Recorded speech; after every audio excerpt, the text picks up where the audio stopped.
Welcome, pen packers. We're going to talk now about the nuts and bolts to a pen pack engagement. If this is your first pen pack project, or if it's your second or third, this hopefully will be useful to you. We have joining us David Rode. David is Deputy Director at PenPack, and he's going to walk us through a PenPack project. So David, what are the steps involved in a project?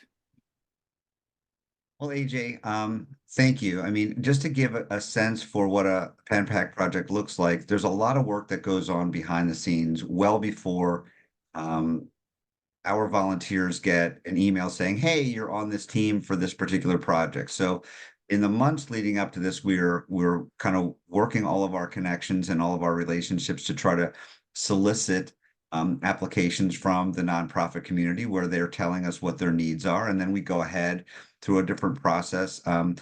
New York, Philadelphia, the Bay Area do it a little bit differently, but we look at those applications to see if the organization's a good fit and if the scope of the work that they're looking for is achievable by our teams based on our experience.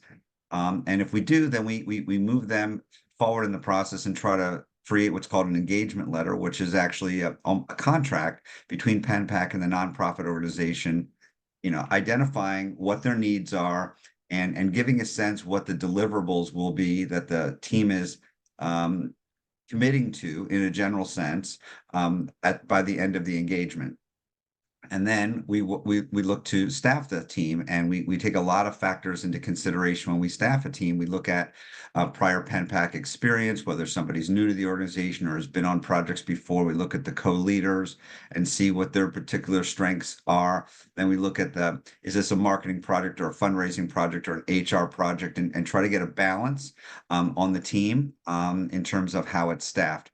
And then we get into the actual implementation phase, which is kind of what's lying just in front of our consultants at this moment in time. They've just been sort of put together on the team, and there's probably a lot of questions that they have about what's coming down the pike for the next 8 to 10 weeks. And it's really our engagements for our full consulting projects. We won't really talk about our mini projects. We'll talk about this just in the context of our full projects. The structure for PenPack is really 3 client-facing meetings that we work towards. The first is a project kickoff, and then a midterm and a final. And to give a sense for what happens during those meetings in the project kickoff, it's really the client and the PenPack team trying to get on the same page. Here's what we understand this engagement is about. Talk to us a little bit about how you reach the conclusions that this was the problem you wanted addressed and what's driving it and what are you hoping to accomplish coming out of it. And then our team typically asks a number of questions to try to solicit more information, more background, more perspective. And also during that project kickoff is where there's some identifying of who the stakeholders are that we might interview during the project and making sure that those interviews are being teed up effectively so that there's not a lot of downtime for our consultants as they, start on the project. And then, roughly at the 5-week mark, we have another client meeting, a midterm review. And during that meeting, a couple things happen. We share the results of the research that we've done to date. We try to give a sense of what we've learned. We want to bring the client along with us so that we're not surprising them at the end of the project. We want them to know kind of what we're learning. And then we also, in this midterm review, sometimes we'll give a sense for where we're going with our recommendations, maybe a little bit of a trial balloon, like we're thinking this, and we want to get their feedback to feel like, are we on the right track, and or would they accept this kind of a direction, or is this going to create a lot of resistance? And then in the final presentation, we're presenting our full recommendations, which is if we were them, this is what we would do to address this problem. And we don't just do that at a high level. We also try to operationalize our recommendations so that the client can then take our ideas and move them forward. Do they need to hire somebody? What is the budget going to be? How would they do this? This is the marketing materials, et cetera, et cetera. So we try to be as specific as we can within the confines of the amount of time we spend on the project. But we're not just giving them general recommendations, we're giving them plans. And then once the project wraps up, there's some important feedback that goes on. The consultants on the team will be asked how they felt about the engagement, and we want their feedback to make sure this is a positive experience. We always want to look to improve the experience for our volunteers. We're going to have an opportunity for the individual consultants to potentially evaluate how were the leaders, how effective were they, what were they particularly strong at, are there some opportunities for them to be better leaders?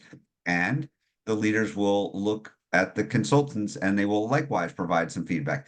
They were really great at this. They need some additional support in this area so that when we staff our teams in the future, we have this information and we can use it to make sure that, we are putting together really, really confident and really well-equipped teams moving forward. And then we're also reaching out to the client for feedback. As soon as the project wraps up, we're asking them their immediate reaction, maybe for a quote that we could use on social media to promote the importance of the work we're doing. But then we go back to them 6 and 12 months after the project with a little bit more structured questions to understand, did they implement the recommendations? And if so, what were the business results? And are there some concrete things that we can draw upon to say this was successful or not? And then what we love to do as PenPack is share that feedback with the team members so that they get a sense for, the investment they made in their time. Here's how it made an impact on the organization. Oh, that's quite helpful to know. So David, how are projects staffed? So the teams are staffed in this general manner. We have something called a project liaison, which is somebody on the PenPack side who is an experienced person. They've been on project teams before, and they stand, if you will, between our project team and the client. They help create and making sure that there's good open communications. They also play a significant role in the creation of the engagement letter. They are the ones typically that draft the engagement letter. So at the outset of the project, they will effectively hand the project off to the co-team leaders, make sure that they are comfortable with the engagement letter based on their understanding. And then they will also help introduce the co-team leaders to the client and make sure that relationship gets off to a positive start. Then you have the co-team leaders. Again, on our full projects, these are 2 individuals. They may have been on projects before. They may be new to PenPack. Typically, they have experience on our project teams before. And they will play an important role in terms of helping identify what the work streams for the consultants are, that we are staying on track to put together the presentation decks for these kickoff, midterm, and final presentations. And they're also, concerned obviously about the dynamics within the team. They're trying to make sure that the various team members are comfortable and included and participating. And so, they're the point guard on the basketball team. They're trying to keep everybody involved and keeping the project moving ahead. And then importantly, we have the consultants. These are the folks that are doing a lot of the research. They might be doing the stakeholder interviews or doing, internet research and other things to try to inform the recommendations of the team. So this is a general sense for what our typical teams look like. They might have 2 co-team leaders as well as 4 to 5 consultants for a total group size of 6 to 7 people on our full consulting teams. Thanks, David. So when you're starting off on the project, there's typically a lot going on now. Many emails exchanged, there's a lot of back and forth. What should a new consultant expect in the next couple of weeks?